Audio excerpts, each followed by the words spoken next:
Alright guys, welcome to another episode of Blue Line Garage. In this episode, I'm basically going to show you how to find a supercar, like a sports car, that's feasible to fix, and how to find the parts for it, okay? And then total up how much that would cost before you even buy the car. The last thing you want to do is buy a car that you just can't find parts for, parts are too expensive, and now you're regretting your purchase. There's a couple of YouTubers out there right now that are fixing McLarens. They're very expensive to fix, and all the parts you could get from Germany, and now you're costing shipping, freight. It's going to take a long time for you to get those parts. It's not feasible unless that's something you're willing to take on. So first thing is here, I'm just at Copart. Pretty simple. We're going to try and find some basic supercars and kind of go from there and see what works for us, what doesn't work, what do we like, what we don't like, things like that. So first thing we're going to see is a bunch of Porsche. Let's see here. Let's go by years. Let's look at something newer. All right, so we scroll down. Let's see. We got Porsche, Ferrari. So this one has undercarriage damage. It's valued at $332,000. Let's take a quick look at it. Here, it does not look so bad at all around the vehicle. It looks really clean. Now, first thing I'm noticing here is this back bumper here looks a hair of a different color compared to the rest of the car, which is probably going to tell me that the rear bumper has been replaced or it's been in a collision. You can see here the trunk lid is not really matching up. And if you look down here, you can see the same thing right here. I do see this line in the door, but the door could also be popped open, which usually happens when they inspect these vehicles and take photos of them. Here, the bumper to the trunk liner looks really good on this side, not so good on that side, which is now raising up some hairs for me on what's going on here. Inside looks clean, no airbag deployment. Back seats look good, engine looks good. Let's see, we have an engine light on. Now again, this could be just because they just started up and didn't have time to come off, but that could still be an indicator that there's an issue. I don't know why I have double photos of the inside here. Okay. So we don't know what's going on in the undercarriage. We don't know if it's the front end, the rear end. Based off of these issues here, I believe that it was rear-ended. They fixed it. Had more problems underneath. Could have been a rejected repair. It also says right here, do not start, which is indicating to me that the engine might have been hit underneath. Maybe the oil pan cracked, things like that, which is why they don't want it started. I did buy a vehicle. I did buy a Porsche that had that where it did not start, and because all the oil leaked out of it. The engine was good and fine. Didn't have any oil. Luckily, they were able to put a note on there not to start it. Further investigation, basically, that's what led to a crack oil filter cover. Let's check out another car here. All right, we're going down here. Let's see. A Porsche Boxer. This one's valued at $53,000. Let's take a quick look at it. A lot of front end damage.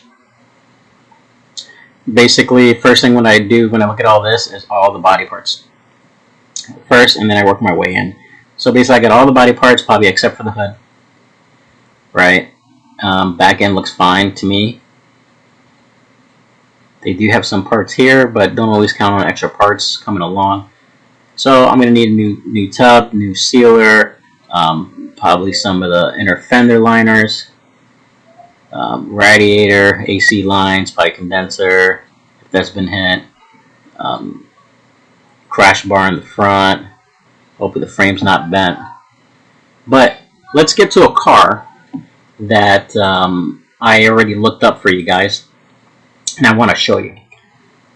So this one's a 2016 Corvette. All right. One day I like to get one of these cars for a project. I came across this one.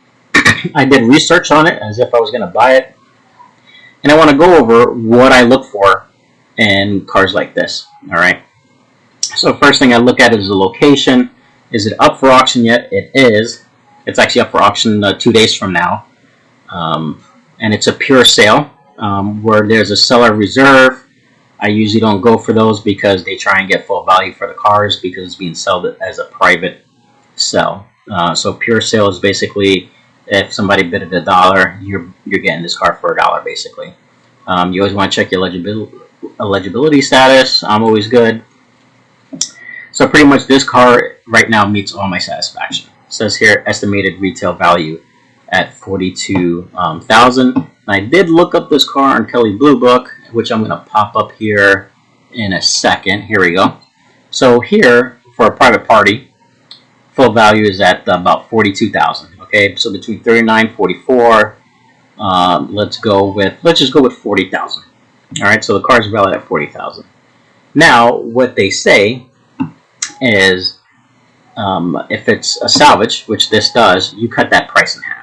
So now this vehicle is a $20,000 vehicle. So I use that to base off of my cost of repairs plus the bid amount, and I would try not to succeed or exceed $20,000. Okay, now because it is a nice car, it's a supercar, it's a sports car, you might get a little bit more for it. If it's a salvage, but usually you just cut those prices in half, you can get a higher amount for salvage vehicles. It just takes longer to sell. So if you're looking to sell it quick, that's pretty much what you go off of. If you want to maybe 75% of the value, let's say you want to sell it for like $32,000, then it might take you some time to sell it, unless you know somebody is specifically looking for a car like that. So let's take a quick look here. So we'll go in HD mode. The rims look good. All right, this side door here looks good. You know, some little nicks on the side, which I believe is just going to be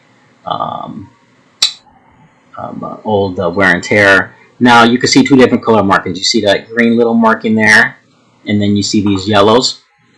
So the colors mean something. So green basically means what I could get off of this vehicle, and every insurance company is a little different with their color codes. But the green is basically indicating damage that was caused in the collision, that they're the reason for looking at the vehicle. Okay, and the yellow is old damage. So they want to be able to distinguish old damage with the new damage that the insurance has to pay for, because they don't want to pay for old damage. So the hood from this side looks good. All I see is a couple yellow marks on top, which is indicating to me is just normal wear, right? Nothing looks stripped, nothing looks broken. Now all that green stuff right there is the main frame. The frame actually looks straight, and it actually looks like they're just marking brackets that were attached to the frame. And I really don't see any major issues that will pop up. That frame most likely is aluminum, so if there is a crack, it could be easily welded. Nothing looks like it's broken straight through. It doesn't look like the front was even crushed at all. As you could see, both frame struts there are basically identical. Now, what I also like to do is I also like to look at the tire. So focus on this tire, how it's pointed, and then look at that tire. So this tire is pointed a little bit more straighter than this one. So what that's going to indicate to me is that either my upper or lower control arms are bent or broken. Possibly my steering rod might need a new rack and pinion. You don't know what's involved. They usually break. So now I'm getting all these parts in my mind, what I need to do. Fender's missing, bumper's missing, headlight is missing. Let's check out the back end. Back end looks good. We still see some of those yellow marks, which is fine. I'm not worried about that stuff. Same thing on this end. This is all perfect, nice and clean. All the lines match up. Check inside. Now, what I like to do is inside, I like to look at the seatbelt, see if they're retracted, as if somebody sat in the seat and the seatbelt locked up on them. So it doesn't look like this occurred. Now, that doesn't mean the seatbelt's not locked. Another thing I like to look at is the steering wheel. One, see if the steering wheel is bent, and also if the airbag is deployed. In this, it does not look like it's been deployed. We'll go in HD mode, get a better view, and as you can see, it looks intact. That is good. All right, I like to look over here. I wish the photo was a little bit more off to the right, but I don't see any airbag deployment, no dash airbag deployment. When an airbag deploys on the dash, you actually have to rip out the whole dash just to get everything fixed and repaired and put back in place. I try to avoid that at all costs.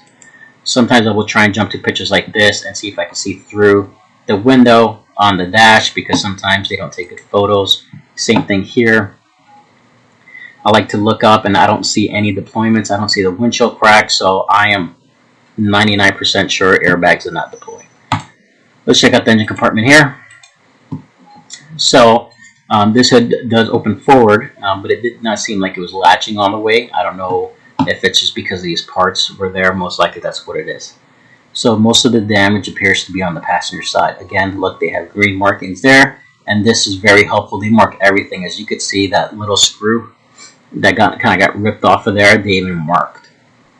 So when you have to repair parts, all you have to do is follow the green markings and see what needs to be done. Up here, everything looks fine except for that plastic trim that goes across. I think that might be metal or plastic, or even carbon fiber.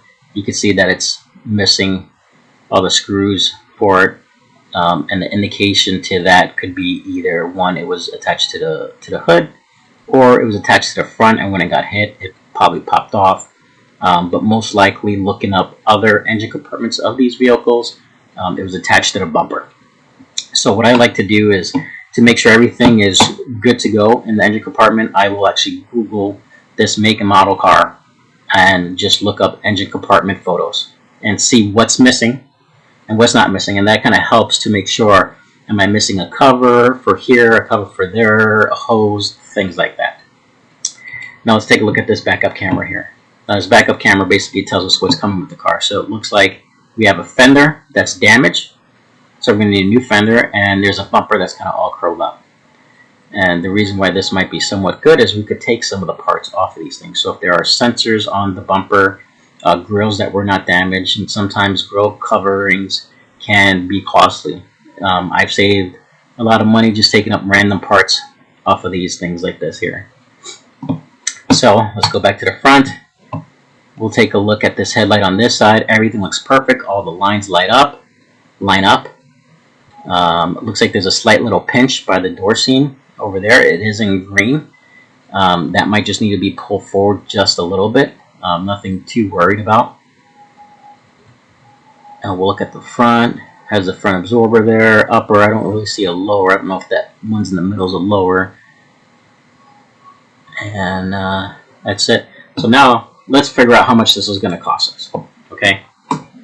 So what I did was I went straight to Chevy right here. And well, first let's grab the VIN number. So let's copy the VIN number. We go to the Chevy site right here. Punch in the VIN number. And the best thing about this is that it takes the VIN number and it knows exactly what car for the parts that you need. So now let's look up some parts that we're missing.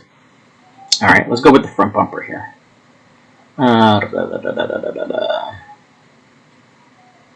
Front. Alright, so now here, and this, I actually use this a lot to know what I'm missing off these parts. So in the photos, we have this here. Looks like we're missing this lower. We're missing the front bumper, of course, emblem, you know, all this little stuff. The crash bar, I believe that goes between the two. I'm not sure. I think it does have it, but I wouldn't know until the vehicle's in my hands for me to know. That piece that I was showing you that had the screws missing, it's this piece right here. So we do have that, so we don't have to worry about that. And let's see here. So let's start totaling up some prices here. So we have a bumper cover here, $525. And what I'm going to be doing is I'm basically going to be calculating everything up, kind of tell you how much an average cost of repairs are going to be for all the parts. So 523. Let's see. Let's go down. The side retainers, we do need them, so we'll go with 13. Go down some more. Impact pad, I believe we do have it on there. The lower one we're missing. Let's go here. The impact bar, like I said, I believe it does have it on there, but can't tell for sure with everything on there. The outer cushion, it does have, I saw it on there. The front deflector, which we saw it hanging down. Let's see here. Emblem. Let's see here. We're not going to worry about license plate brackets. We want the car looking nice and clean. Now, we're just going to add this upper seal just in case. Let's see. So far we are up to 748 just for the bumper stuff. Okay. So now let's go back and let's look at the fender.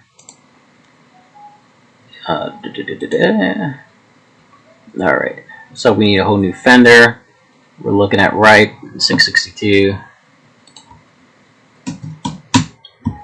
And then let's see, let's scroll down. So we need the inner fender, it wasn't there. We have whatever this thing is, number 9. We do have it, I did see it there. We're probably going to need number 3. We're going to probably need all these little rinky-dink things down here. And we also need this whole piece, I believe, right in here. That was kind of ripped up and torn up right there. So let's start adding all this stuff together. Let's see, the wheelhouse panel, right side. Let's see. And I'm just adding some of these that I know I'm not gonna point out each and every little thing. Let's see. So, enter. And believe it or not, these prices are actually really good compared to like Porsche, things like that. I had to buy a couple parts for my Porsche, and the prices were kind of ridiculous. They were almost the same price as used parts.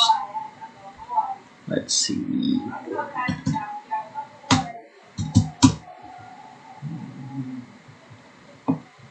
Alright, I did not add all those little screws, just the main parts I need. So basically, I ended up getting everything for the fender, the inner fender, and the wheelhouse fender, some of these corner brackets that will attach the bumper, deflector, things like that.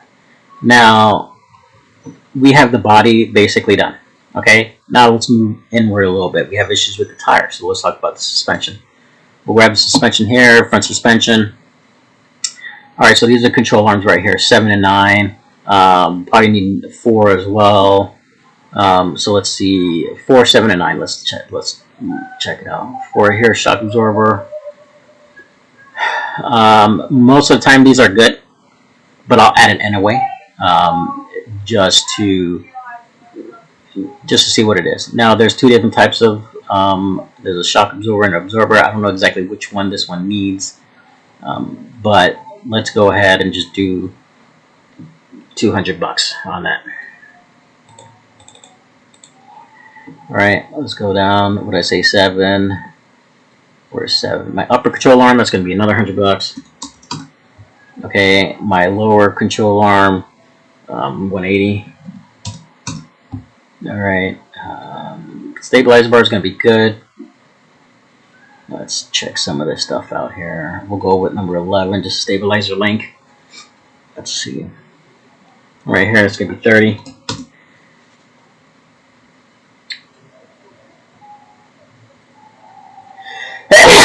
Excuse me.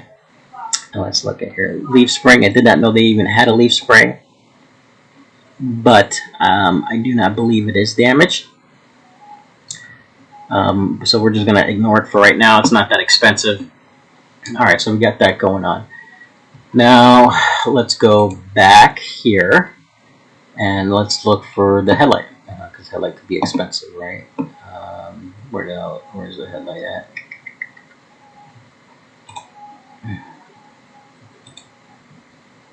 Is there even a headlight in here?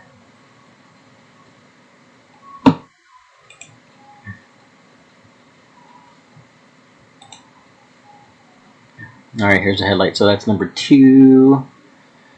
Number 2, you know, this is actually quite reasonable. 754. I mean, on my Mustang headlight was 1800. Porsche headlight, you're looking at just below this for the year that I got. So this is actually not a bad price at all. Alright, so we got the headlight. Oh, we could do the headlight assembly for the 980. So 980.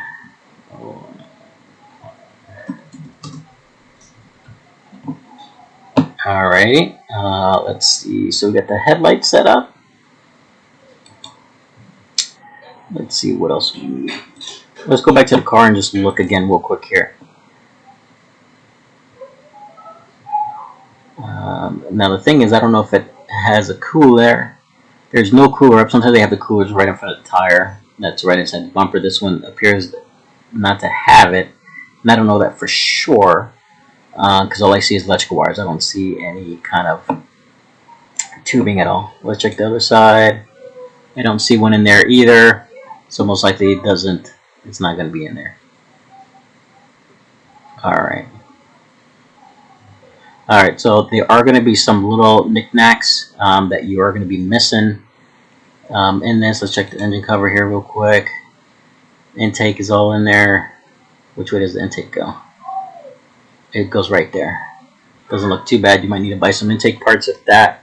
I'm not worried about that. Okay. So we have this 2016 Stingray.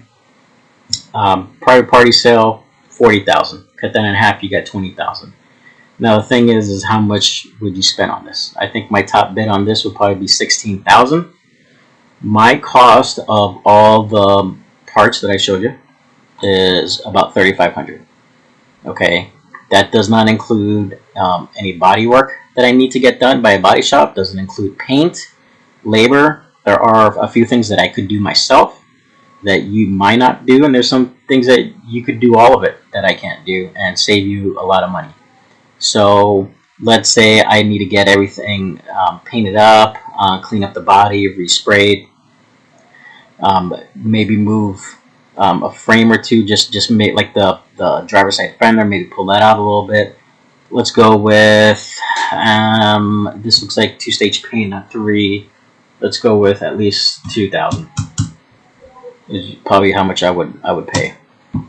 So now my total cost of repairs is going to be $55,000. So now if I spend $16,000 on it, I'm looking at about 21.5, let's say $22,000 total with repairs. And like I said, if I'm looking to sell this, I'll probably sell it for about maybe $32,000 with a salvage title. Nice and clean, make sure everything works, good to go. And that would be the profit. About 7-8 grand, depending on how much I put into it. Now, hopefully, the price would drop less. So what I'll end up probably doing is I'll probably file this car and see what it sells for and make a note of it. But I've seen cars in better condition than this go around the same price or less. So if you're interested in a specific car, keep watching the auction and see what they sell for, because it gives you kind of an idea what to bid. Another thing I didn't point out, it is a run and drive, which is great. If you could get a vehicle that runs and drives, it's better because you do know that the engine most likely is sound. There won't be any engine issues. Now, this is not a driving vehicle. Run and drive most likely as it starts up and it could be put in gear. It doesn't mean that you can drive it around the block until you're done.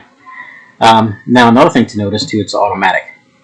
So automatics are not that desirable over manuals. Now if this was a manual, most likely this car will probably end up sell in the 20,000s, maybe 21, 22,000 it'll probably sell for. And I didn't include shipping from Texas. So Texas to Arizona, a vehicle like this, I'm looking at about $800 to ship it.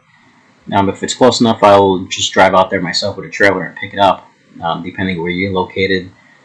Try and do that in advance, get all your information together, and kind of see what it costs you. Hopefully, this video helps you out. If you have any questions, feel free to leave any comments. There are lots of things that I'm unfamiliar with, so if you know a faster way to look up some of these cars, how to fix them, things like that, just drop it in the comments below. And if you are a winner of this vehicle, let me know. But this is a nice car to fix and play around with. This is easy stuff here. This is easy stuff here. I'm gonna probably do another video on flood damage vehicles, how to look for the flood lines, things like that. So if you like, just like and subscribe, and look out for that video coming out soon. Other than that, peace out.